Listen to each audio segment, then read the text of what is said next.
ખેડૂત મિત્ર, હાલો. આપણે યુટ્યુબ માં મુકતા હોય છે એટલે પર્સનલ ઓળખાણ નહીં આપતા. તમારા જેવા ભાઈઓ માટે એક સૂચના કહું છું હા કે હવારમાં 5 વાગમાં તો ઉઠી જાઉં છું.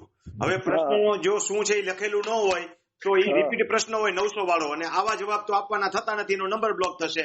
હવે તમે એમ કહો છો કે મને લખતા આવડતું નથી, તો ઓડિયોમાં તમારો પ્રશ્ન મૂકો અથવા બીજા પાસે લખાવો. તમારો એક પૂરતો આજ જવાબ આપી દઉં છું. હવે પછી આવા કોઈ ખેડૂતને જવાબ મળશે નહીં. લખતા વાંચતા ન આવડતો ઓડિયો થી મૂકો અથવા તો કોક પાસે લખાડાવીને મૂકો. બોલો, તમારે શું પ્રશ્ન છે એ પૂછો. અમારે જે તે વખતે જમીન પેલા મારા બાપુજીના દાદાના ભાગ પડ્યા ને, હા, એ વખતે અમારા ભાગમાં જમીન મોડી હતી ને એના હિસાબે વધારે આવી છે. હા, મારા બીજા ભાઈઓ છે ને એમને ઓછી છે થોડીક. એ તો હોય, એવું ઓછું હતું. હવે આગળ તકલીફ શું છે એ બોલો.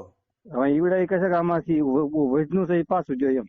એ તો કીએ, ભલે ને કીએ, કાયદેસર લઈ લે. તમારે એમ કહેવાનું પ્રેમથી કે કાયદેસર થતી હોય તો તારે લઈ લે ને કઈ. હા, અત્યારે તમારા ભાગ બે ભાઈના ભાગ પડી ગયા છે.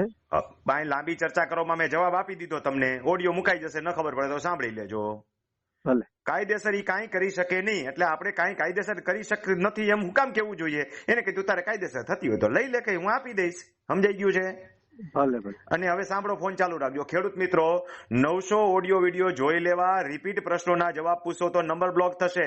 તમને લખતા ન આવડતો હોય ઓડિયો બનાવીને મૂકો કે મારે આ પ્રશ્ન છે, ને એ ન આવડે તો કોઈ બીજા પાસે બનાવડાવી લખાવડાવી એને મૂકો.